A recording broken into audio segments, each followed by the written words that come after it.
जब सूरज की पहली किरण के साथ राहुल गांधी भारत जोड़ो यात्रा लेकर निकलते हैं तो करोड़ों आंखें राहुल जी का इंतजार करती हैं। एकता, अखंडता और मोहब्बत का पैगाम लिए जब राहुल गांधी सड़क पर उतरते हैं तो लोगों की रग रग में जोश उमड़ आता है। राहुल गांधी के साथ देश को जोड़ने निकले इस जन सैलाब में लाखों उम्मीदें और सपने भी यात्रा में चल रहे हैं। अलग अलग जगह से यात्रा में जुड़ने वाले इन तमाम लोगों के अलग अलग सपने हैं, अलग मकसद हैं, अलग ख्वाहिशें और संकल्प हैं। जब इन लोगों से इस यात्रा में जुड़ने की वजह पूछी गई तो अलग अलग वजह और दिलचस्प बातें सामने आई।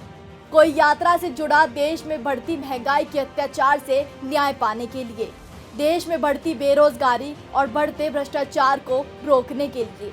महंगाई है, बेरोजगारी है, डिवाइड एंड रूल जैसे अंग्रेज करते थे, आज ये लोग कर रहे हैं। जब कांग्रेस के समय 400 रुपये में सिलेंडर मिलता था, पेट्रोल 60 रुपये में मिलता था, और आज इतनी महंगाई है, इतनी महंगाई है। कोई यात्रा में जुड़ा देश में बढ़ती नफरत को खत्म करने के लिए, धर्म जाति के नाम पर फैलाई जा रही अनंत नफरत का अंत करने के लिए, देश के हालात सुधारने के लिए। People are fighting with each other on the basis of religion or caste. Some people, maybe like Adani, is getting a lot of undue advantage. That is not good for an economy. तो कोई यात्रा में आया राहुल गांधी के साथ मिलकर मोहब्बत बांटने, यात्रा के दौरान पैरों में पड़े छालों पर मरहम लगाने, देश जोड़ने वालों का हाथ बटाने। भारत जोड़ो यात्रा बहुत पोटेंशियल यात्रा है। मैं डॉक्टर हूँ, मैं कुछ मेडिसिन भी लेकर आई हूँ राहुल जी के लिए, ऐसे यात्रियों के लिए।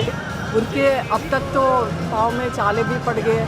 बहुत यात्रियों को मेरी तरफ से छोटा सा कंट्रीब्यूशन। इन तमाम लोगों की यात्रा से जुड़ने की वजह भले ही अलग अलग रही हो, लेकिन सबका मकसद एक ही है, टूटते बिखरते देश को जोड़ने का, नफरत फैलाने वाले सत्ताधारियों को मोहब्बत की राह दिखाने का। राहुल गांधी ने भी तमाम लोगों को बिना भेदभाव किए गले से लगाकर नफरत का नामो निशान मिटा दिया और देश को जोड़ने की ये भारत जोड़ो यात्रा यूं ही जारी रहेगी।